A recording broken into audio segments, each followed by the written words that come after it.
الحمد لله الذي لم يزل ولا يزال حيا قيوما سميعا بصيرا، والصلاة والسلام على رسوله الذي أرسله الله بالحق بشيرا ونذيرا وداعيا إلى الله بإذنه وسراجا منيرا، وعلى آله وأصحابه الذين نوروا قلوبهم تنويرا. أما بعد فأعوذ بالله من الشيطان الرجيم. بسم الله الرحمن الرحيم. وما آتاكم الرسول فخذوه وما نهاكم عنه فانتهوا واتقوا الله إن الله شديد العقاب. وقال النبي صلى الله عليه وسلم: قال من أطاعني دخل الجنة ومن عصاني فقد أبى، أو كما قال عليه الصلاة والسلام. قيل وما إخلاصها يا رسول الله؟ قال أن تحجزه عن محارم الله، أو كما قال عليه الصلاة والسلام. السلام علیکم ورحمۃ اللہ وبرکاتہ. سب سے پہلے میں آپ حضرات کی ہمت کی داد دیتا ہوں کہ آپ لوگ موسم کے اس بدلتے تیور کو برداشت کیے ہوئے جم کے بیٹھے ہوئے ہیں، اور اس مدرسے اور مسجد کی انتظامیہ کا میں انتہائی شکر گزار ہوں کہ انہوں نے فراخ دلی کا ثبوت دیتے ہوئے اس محفل کے تسلسل کو جاری رکھا، اور میں مبارکباد پیش کرتا ہوں اس عظیم الشان محفل کے منعقد کرنے والے احباب کو، خصوصاً جناب حافظ محمد احمد صاحب ہمارے بزرگ ہیں، بھائی محمد طیب صاحب، بھائی محمد طارق صاحب، حافظ ابو بکر صاحب، بھائی محمد عاصم صاحب، اور دیگر معاونین کے جنہوں نے اتنی خوبصورت محفل کا انعقاد کیا. مجھے حکم ہوا ہے کہ میں اپنی بات کو مختصر کروں. جو میں سوچ کے آیا تھا کہ اس موضوع پہ بات کروں گا، شاید اس کو تکمیل تک پہنچنے کے لیے اب طویل وقت درکار ہے، جو حالات کا تقاضا یہ ہے کہ لمبی بات نہ کی جائے. اس لیے میں اپنی بات کو نہایت مختصر کر کے ایک چھوٹا سا پیغام دینا چاہتا ہوں. بیانات کا موقع اب نہیں رہا ہے، لیکن آپ سے گزارش کروں گا کہ جب بھی کبھی دین کی کوئی محفل سجے تو بات کو توجہ سے سنیں.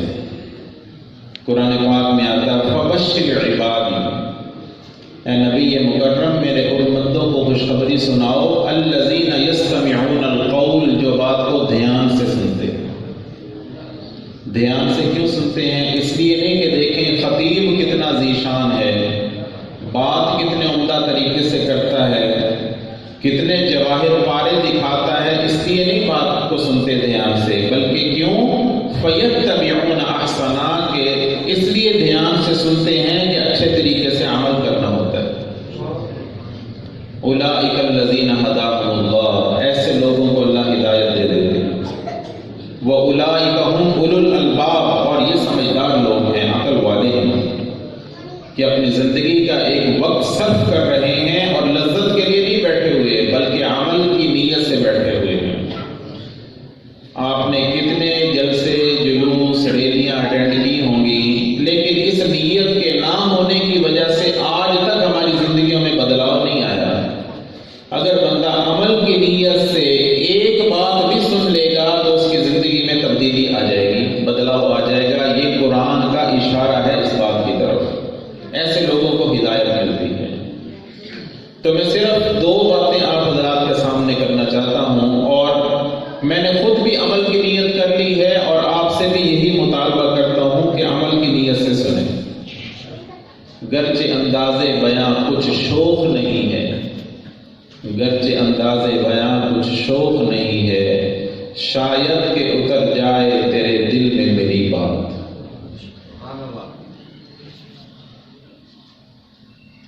سیف انداز بیاں رنگ بدل دیتا ہے، ورنہ دنیا میں کوئی بات نئی بات نہیں۔ میں کوئی نئی بات کرنے نہیں آیا، صرف اپنی بات کو دو عنوانات میں سمیٹنا چاہتا ہوں۔ پہلی بات، حضور پاک صلی اللہ علیہ وسلم نے صحابہ سے پوچھا اتدرون ما المفلس، تمہیں معلوم ہے کہ غریب کون ہے، مفلس کون ہے؟ صحابہ نے وہی جواب دیا جو میرے اور آپ کے ذہن میں اس وقت ہے۔ انہوں نے کہا یا رسول اللہ، ہم غریب اور مفلس اس کو سمجھتے ہیں جس کے پاس پیسہ نہ ہو۔ آپ نے فرمایا نہیں، یہ مفلس نہیں ہے، یہ غریب نہیں ہے۔ پیسہ تو اللہ کی تقسیم ہے، کسی کو زیادہ دیتا ہے، کسی کو تھوڑا دیتا ہے۔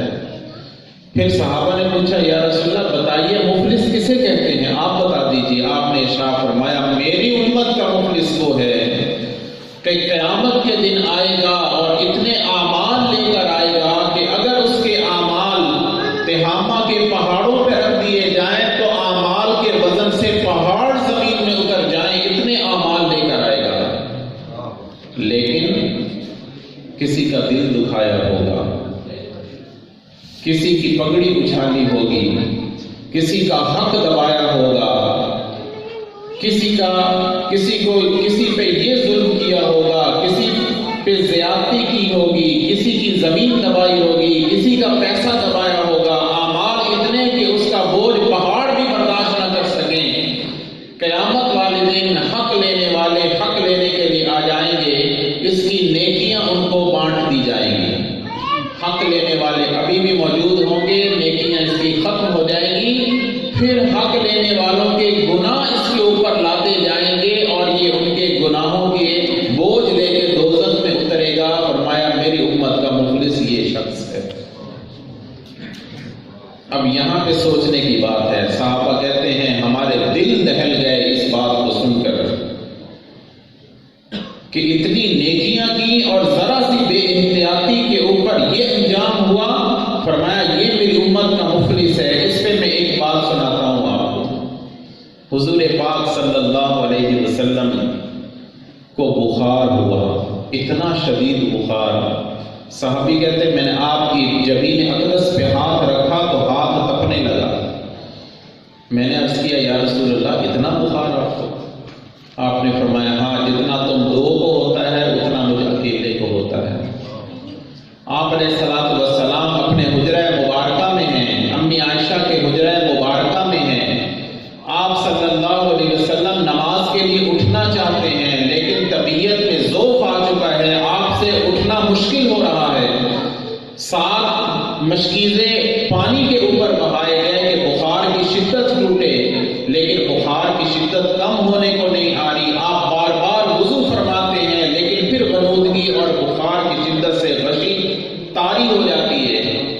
حضرت بلال کو بلوایا جاتا ہے۔ آپ پوچھتے ہیں بلال صحابہ کیا کر رہے ہیں؟ عرض کیا یا رسول اللہ آپ کے دیدار کے طالب ہیں، کتنے دن ہو گئے ہیں چہرہ نبوت کا دیدار نہیں کیا، حضرت صدیق اکبر نمازیں پڑھا رہے ہیں، یا رسول اللہ آپ کے دیدار کو ترسے ہوئے ہیں صحابہ۔ آپ نے فرمایا کہ اچھا ان سے کہو کہ مسجد میں جمع ہو جائیں۔ حدیثوں میں آتا ہے اللہ کے نبی 2 صحابہ کے کندھوں پہ ہاتھ رکھ کے مسجد کی طرف روانہ ہوئے۔ یہ آپ کی زندگی کے آخری ایام تھے جب آپ پردہ فرما رہے تھے اپنی امت سے۔ غور سے سنیے گا میری بات۔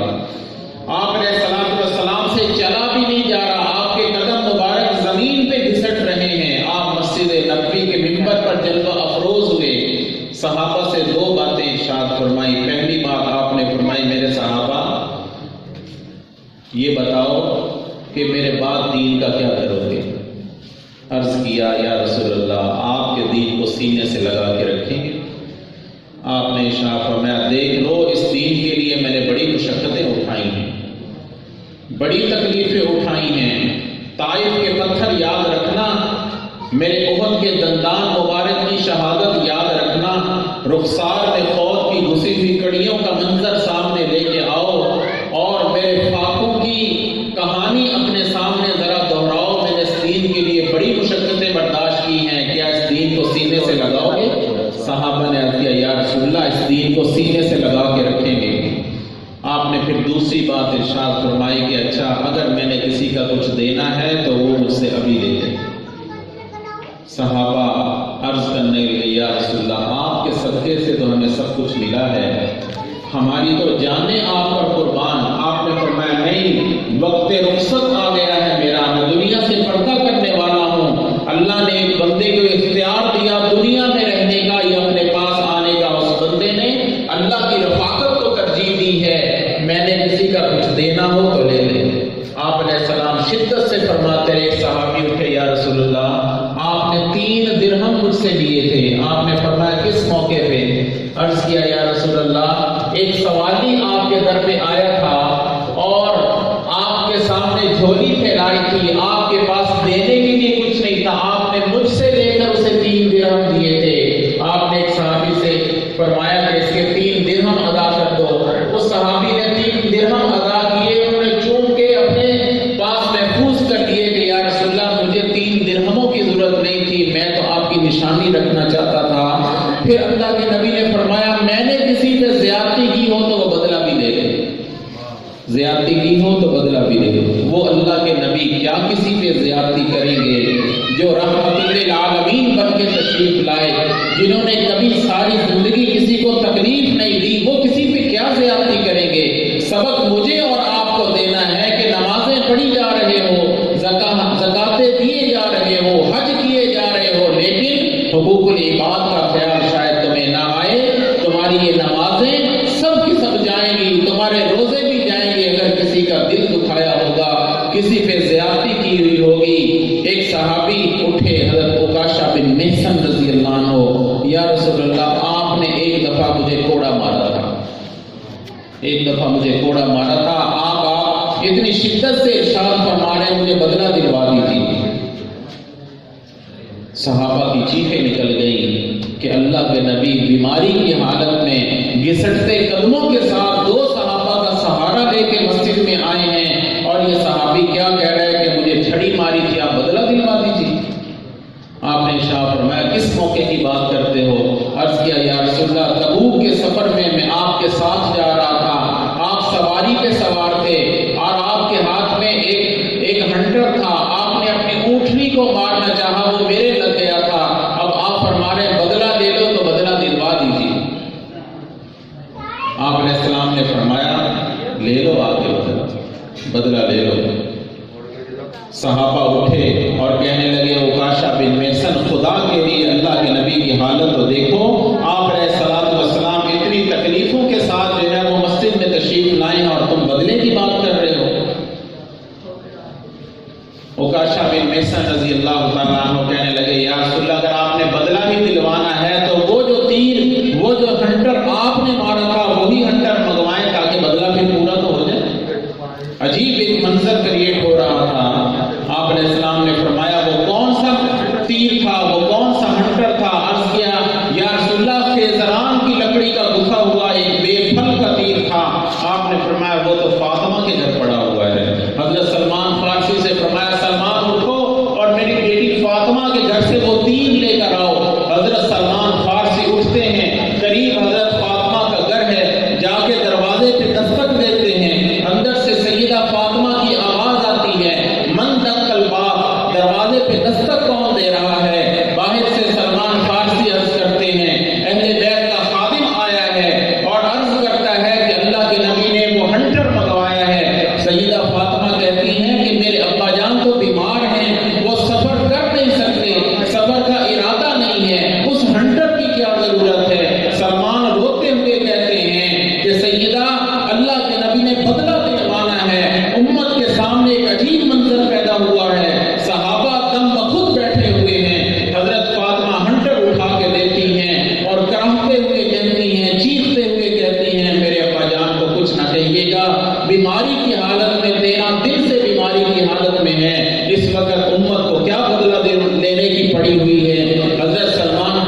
میں سلمان فارسی مسجد میں داخل ہوتے ہیں، توجہ رکھیے گا، سلمان فارسی مسجد میں ہنٹر لے کر آتے ہیں، حضرت عکاشہ بن محصن کے ہاتھ میں ہنٹر تھمایا جاتا ہے، ادھر عکاشہ بن محصن ہنٹر لے کر منبر کی طرف بڑھتے ہیں، صحابہ کی چیخیں نکلتی ہیں، زور سے کہتے ہیں عکاشہ جہاں رکے ہو وہیں پہ رک جاؤ، خدا کے لیے ایک قدم بھی اس ارادے سے اللہ کے نبی کی طرف نہ بڑھاؤ، ہم تمہیں واسطے دیتے ہیں اللہ رسول کے آگے مت بڑھیو۔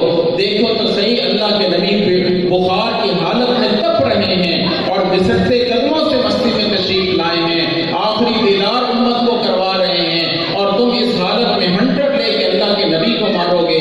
حضور پاک علیہ السلام فرماتے خاموش ہو جاؤ، عکاشہ بن محصن کو آگے آنے دو۔ صحابہ اپنی زبان دانتوں تلے لے کے بیٹھے ہوئے ہیں اور ہاتھ جوڑ کے عکاشہ کو اشارے کیے جا رہے ہیں اور زبان حال سے کہہ رہے ہیں عکاشہ ہمارے جسم کی بوٹیاں اڑا کے رکھ دو، یہ سارے کوڑے ہمارے بدن پہ برسا دو، خدا کے لیے آقا کریم کی طرف اس نیت سے نہ بڑھو۔ صحابہ کی چیخوں سے مسجد نبوی گونج اٹھتی ہے، اللہ کے نبی فرماتے عکاشہ کو راستہ دے دو۔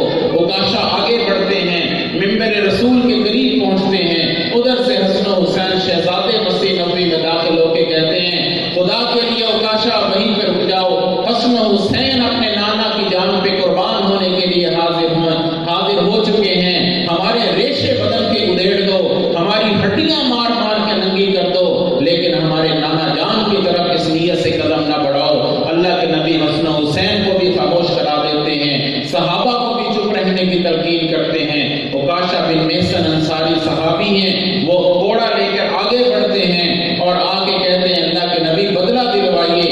اللہ کے نبی مجھے اور آپ کو یہ درس دے رہے ہیں کہ فوتگیوں کے اوپر اعلان کرتے ہو کہ کسی کا دل دکھا ہو تو معاف کر دے، معاف کرانے کا وقت یہ دنیا کا ہے، زمانے کا ہے، جب آنکھ کھلی ہے تو حساب برابر کر لو، مرنے کے بعد فارمیلٹیاں ہوتی ہیں ساری، جس کا تم نے دل دکھایا وہ تمہیں کیسے معاف کرے گا، جس کا گھر اجاڑا وہ تمہیں کیسے معاف کرے گا، جس کی پگڑی اچھالی وہ تمہیں کیسے معاف کرے گا۔ یہ زندگی میں معافی مانگنے کی چیزیں ہوتی ہیں، اللہ کے نبی درس دے کے جا رہے ہیں۔ عکاشہ بن محصن تھوڑا لے کر حضور کے قریب پہنچتے ہیں، اللہ کے نبی فرماتے ہیں عکاشہ بدلہ لے لو۔ عکاشہ کہتے ہیں یا رسول اللہ جب آپ نے کوڑا مارا تھا میری کمر کے اوپر قمیض نہیں تھا، تنگی کا زمانہ تھا، آپ کے جسم اطہر پہ اس وقت جبہ مبارک پہنا ہوا ہے، اگر آپ نے بدلہ دلوانا ہے تو اپنا جبہ مبارک ہٹائیے، بدن اطہر کو ظاہر فرمائیے تاکہ بدلہ برابر کا ہو جائے۔ اللہ کے نبی فرماتے ہیں کہ میرا جبہ اتار دیا جائے، آپ اپنی کمر اطہر کو آگے فرماتے ہیں۔ عکاشہ بن محصن کوڑا ہاتھ میں لیے بیٹھے ہیں، کوڑا فضا میں بلند ہوتا ہے، صحابہ کی روحیں اٹک کے حلق میں آ جاتی ہیں، چیخ و پکار اٹھتی ہے، لیکن اللہ کے نبی امت کو سبق دے رہے ہیں کہ دیکھو قیامت کے دن بدلے لینے بڑے مشکل ہو جائیں گے، یہ دنیا ہی ایسی جگہ ہے جہاں پہ اپنی صفائی کر کے جانا۔ آج محمد مصطفیٰ کی صفائیاں کر کے جا رہے ہیں، آج امت کو یہی درس دے کے دیا جا رہا ہے۔ آج ہم نے اللہ کے نبی کی زندگی کو سمجھا نہیں، سیکھا نہیں، جس کا داؤ چلتا ہے وہ کمی نہیں کرتا۔ آج شریف وہی ہے جس کا داؤ نہیں چل رہا، آج سمجھدار وہی ہے کہ جس کو ہم جانتے نہیں ہیں۔ اللہ کے نبی نے دکھا دیا، حضور پاک علیہ الصلوۃ والسلام نے کمر مبارک سے کپڑا ہٹا دیا، صحابی کے ہاتھ میں ہنٹر ہے، زور سے ہنٹر زمین پہ مارتے ہیں، اللہ کے نبی کے جسم اطہر سے چپک جاتے ہیں اور آپ علیہ الصلوۃ والسلام کی کمر اطہر کے بوسے لیتے ہیں اور مہر نبوت کے بوسے لیتے ہیں اور عرض کرتی ہے اللہ کے اے پیارے حبیب ہاتھ اٹھ جائے اس شخص کے جو آپ کے جسم اطہر کے اوپر جو ہے وہ کوڑا برسانے کے لیے اٹھے۔ میں نے تو اسی زبان نبوت سے سنا تھا کہ جس کا جسم نبی کے جسم کے ساتھ ٹکرا جائے گا اس پہ دوزخ کی آگ حرام ہو جائے گی۔ یا رسول اللہ میں تو اپنے اوپر دوزخ کی آگ حرام کرنے کے لیے یہاں تک منظر کھینچ کے لایا ہوں، میری یہ مجال کہ میں آپ کی طرف انگلی کا بھی اشارہ کر سکوں۔ یا رسول اللہ میں تو آپ کے جسم اطہر کا دیدار اور آپ کے جسم مبارک سے اپنا جسم ملانا چاہتا تھا تاکہ مجھ پہ دوزخ کی آگ حرام ہو جائے۔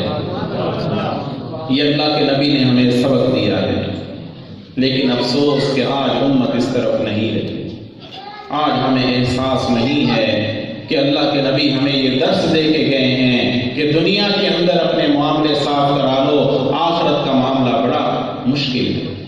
میرا پہلا پیغام آپ سے یہ تھا، آپ بازار کے ماحول میں رہتے ہیں، ہزار قسم کے لین دین آپ کے ساتھ ہوتے ہوں گے، خدا کے لیے کبھی کسی کا حق نہ ماریے گا، خدا کے لیے کسی کا ایک روپیہ بھی نہ رکھیے گا۔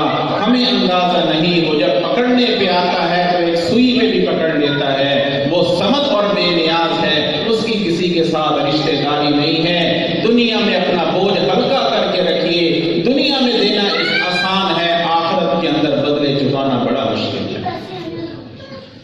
جب آدمی کسی پہ ظلم کرتا ہے، کسی نے کہا تھا بترس از آہ مظلوماں کے ہنگامے دعا کردن، اجابت از در حق بہر استقبال می آیت، کہ مظلوم کی بد دعا سے ڈرنا، کہ جب مظلوم کی زبان سے آہ نکلتی ہے تو یہ دعا بد دعا اوپر نہیں جاتی بلکہ آسمان سے قبولیت اس کے لیے نیچے اتر آتی ہے۔ کبھی کسی پہ ظلم اور زیادتی نہ کرنا۔ اللہ کے پاک نبی نے ارشاد فرمایا تھا، دو گناہ ایسے ہیں کہ مرنے سے پہلے اس کی سزا ضرور ملتی ہے، ایک وہ شخص جو کسی پہ ظلم و زیادتی کرتا ہے، دوسرا وہ شخص جو ماں باپ کا نافرمان ہے۔ یہ مرے گے نہیں جب تک کہ اپنی سزا نہ بھگت لیں۔ تو میری پہلی گزارش یہ ہے، کسی پہ ظلم اور زیادتی جان بوجھ کے نہ کیجیے، اگر غلطی سے ہو گئی تو علماء سے پوچھ کے تلافی کر لیجیے، اللہ معاف کرنے والے ہیں۔ اگر کسی غفلت کے اندر زندگی گزر گئی تو بہت بڑا رسک لیا۔ ہم لوگ انویسٹمنٹ کرتے ہیں، لوگ سمجھدار کہتے ہیں آپ نے بڑا رسک لے لیا، بڑا رسک لیا، پیسہ ڈوب جائے گا۔ خدا کی قسم یہ رسک نہیں ہے، رسک ہے بغیر توبہ کے سو جانا، یہ سب سے بڑا رسک ہے۔ پتہ نہیں صبح اٹھنا نصیب ہوگا کہ نہیں ہوگا، سب سے بڑا رسک بغیر توبہ کے سونا ہے، سب سے بڑا رسک یہ ہے۔ اور میری دوسری گزارش یہ ہے، آج بھی جمعہ پڑھایا تو میں نے یہ بات بیان کی تھی کہ حضور پاک صلی اللہ علیہ وسلم جب معراج پہ تشریف لے گئے ہیں، آج 23 رجب المرجب ہے، معراج پہ تشریف لے گئے ہیں، آپ کو نماز کا تحفہ دیا گیا اور آج امت کو نماز کا احساس نہیں ہے۔ میں آپ کو ایک بات بتاؤں، اپنی خوبی بیان نہیں کرتا، مجھے بہت بڑا سبق ملا۔ ہمارے مدرسے میں ایک جلسہ تھا، جلسے کی تیاریوں کے اندر ہم لگے ہوئے تھے، جلسے کی تیاریوں میں لگے ہوئے تھے تو ہمارے ایک استاد بتاتے ہیں میری ایک نماز قضا ہو گئی، میری ایک نماز قضا ہو گئی، اندازہ نہ ہو سکا۔ کہنے لگے کہ میں رات کو سویا ہوں، حضرت امام حسین میری خواب کے اندر آئے ہیں اور فرمانے لگے کہ تم کن تیاریوں میں لگے ہوئے ہو، تم نے نماز کو قربان کر دیا، دیکھو کربلا کے میدان کی طرف آنکھ اٹھا کے دیکھو، وہاں پہ ہم نے سجدہ قضا ہونے نہیں دیا۔ دین کا بچانا اس کو کہتے ہیں، تم کس دین کی تیاری میں لگے ہوئے ہو؟ یہ کوئی دینداری نہیں ہے کہ آدمی کی نمازیں قضا ہو رہی ہوں اور وہ دینی تقریبات کے انعقاد میں لگا ہوا ہو، یہ دینداری نہیں ہے۔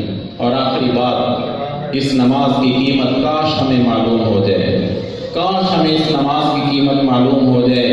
حدیث پاک میں آتا ہے، میں آپ کو بتاؤں نماز ہے کیا چیز، نماز ہے کیا چیز۔ آپ سب نے عشاء پڑھ لی ہوگی، اگر کسی کی رہتی ہے خدا کے لیے اس مجلس کی لاج رکھیے، جس کی نماز رہتی ہے نماز پڑھے بغیر نہ سوئے، ورنہ سب یہ دھوکہ ہے، یہ دینداری کا دھوکہ میں لگا ہوا ہے۔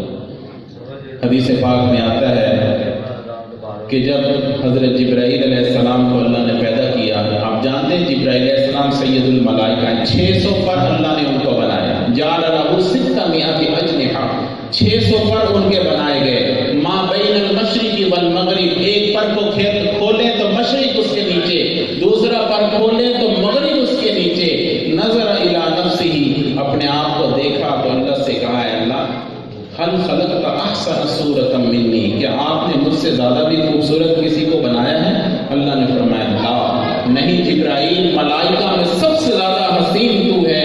آگے سنیے، جبرائیل علیہ السلام نماز پڑھتے ہیں شکرانے کی 2 رکعت، فصلی رکعتین شکرا للہ تعالی، جبرائیل علیہ السلام نے 2 رکعت نماز شکرانے کی پڑھی، فقام فی کل رکعتین 20,000 سنہ، ہر رکعت کے اندر 20,000 سال کا قیام کیا، 20,000 سال کا قیام ایک رکعت میں۔ 2 رکعتوں میں اگر قیام کا اندازہ لگایا جائے تو 40,000 سال بنتے ہیں۔ فلما فرغ عن صلاتہ، جب نماز سے فارغ ہوئے سلام پھیر دیا تو اللہ نے کہا، اے جبرائیل عبد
رکتے پڑیں گے، تجھے کسی چیز کا خیال نہیں آیا، تجھے دنیا کا خیال نہیں، بیوی بچوں کا خیال نہیں، کاروبار کا خیال نہیں، لیکن میرے امتی دو رکھتے پڑیں گے، ماں سہو و نقصان، بھول بھی جائیں گے نماز میں، کمیاں بھی بہت ہوں گی ان کی نماز میں، وبی افکار کثیرہ، بڑی سوچیں بھی ان کو نماز میں تنگ کریں گی، وبی ذنوب کبیرہ، بڑے بڑے گناہوں کی گٹھلیاں بھی سر پہ اٹھائے ہوئے ہوں گی، ولیکن عزتی و جلالی و علو مکانی، میرے عزت کی قسم، میرے جلال کی قسم، میری بلندی شان کی قسم، ان عبادتہم احب الی من عبادتک، کہ میری محبوب کی امت کی دو رکھتے تیری اس 40,000 سال کی عبادت سے زیادہ محبوب ہوں گی۔ آج ہم نے نماز کی اہمیت کا اندازہ ہی نہیں لگایا۔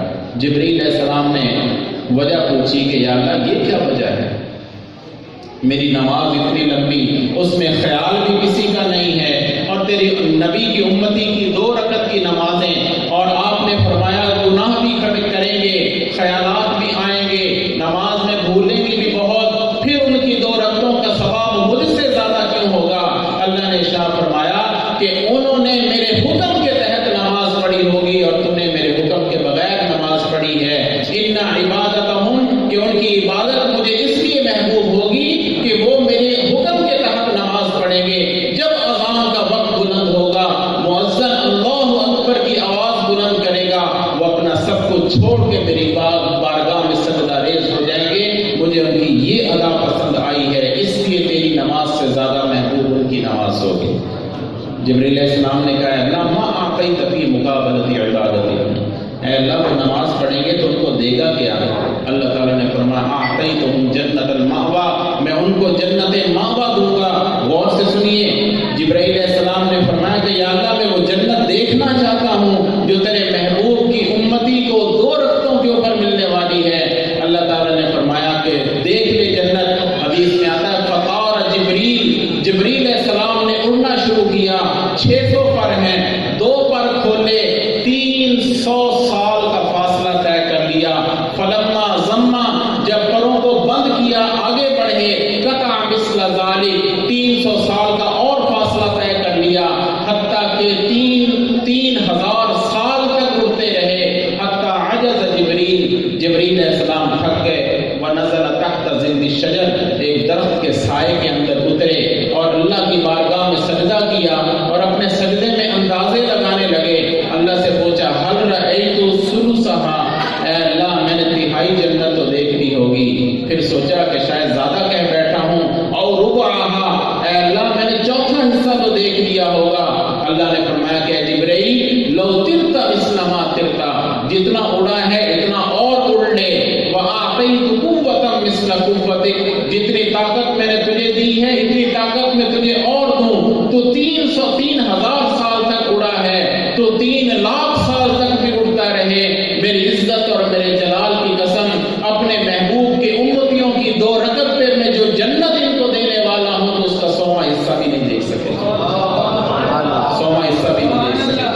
اب بھی ہم نماز نہ پڑھیں، اب بھی ہم اپنے معاملات کو درست نہ کریں، تو پھر ہم جیسا بد نصیب کون شخص ہوگا؟ کون شخص ہوگا ہمارا بد نصیب؟ میں اسی گزارشات کے اوپر اپنی گفتگو کو ختم کرتا ہوں۔ میں خود بھی چاہتا ہوں کہ جب موت آئے تو سجدے کی حالت میں آئے، موت سے مفر نہیں ہے، تم کہیں بھی چلے جاؤ موت تمہیں آ پکڑے گی۔ اینما تکونوا یدرککم الموت ولو کنتم فی بروج مشیدہ، اونچے محلات میں بھی جا ٹھہرو گے تو موت کا شکنجہ وہاں بھی آگے کس دیا جائے گا، موت کی زنجیر تمہارے پاؤں میں ڈال دی گئی ہے، کسی وقت بھی کھینچی جائے گی، لیکن خدا سے دعا کرو۔ اللہ کے نبی نے فرمایا جس حال میں جیتے ہو اسی حال میں مرو گے، جس حال میں مرے ہو اسی حال میں اٹھائے جاؤ گے۔ جو نماز کا عادی ہوگا اللہ نماز کی حالت میں موت دیں گے، جو کلمے کا عادی ہوگا خدا زبان پہ کلمہ بھی جاری کریں گے، اور قیامت کے دن سجدے سے اٹھے گا، کلمہ پڑھتا ہوا اٹھے گا۔ جو دھوکے دہی کا عادی ہوگا دھوکے کی حالت میں موت آئے گی، قیامت کے دن سیاہ روح اٹھایا جائے گا۔ دعا کیجئے کہ اللہ ہمیں معاملات کی درستی کی توفیق عطا فرمائے، اللہ ہمیں عبادات کا پابند بنائے اور اس چمن کو آباد رکھے، اور اس محفل کے انعقاد کرنے والوں کو اللہ تعالیٰ کروڑوں رحمتوں سے نوازے، خصوصاً